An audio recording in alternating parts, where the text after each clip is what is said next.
તમારો જીવન સાથી પસંદ કરતી વખતે બરોબર સચેત રહેજો, કારણ કે તમને તમારી ઉંમરને કારણે ખબર નથી કે તમારી પસંદગી કેવી ખોટી થઈ જાય છે. આજકાલ આપણે આપણા આદર્શ પણ કોને બનાવી દીધા છે?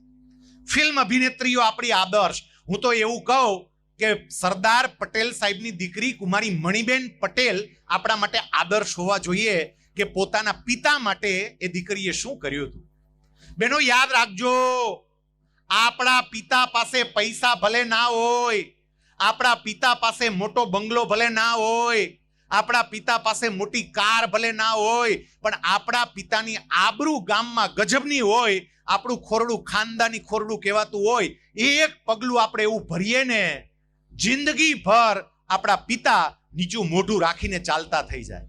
જે બાપ ગામમાં છાતી કાઢીને ચાલતો હોય ને એ જ બાપ કે એ જ માં નીચી નજર સાથે ચાલવું પડે એવી પરિસ્થિતિ આવે. એક દીકરી તરીકે મારે વિચારવું પડે કે મારું જીવન મારું છે, પણ સાથે સાથે મારા પરિવારની આબરૂનું ધ્યાન રાખવું એ પણ મારી જવાબદારી છે.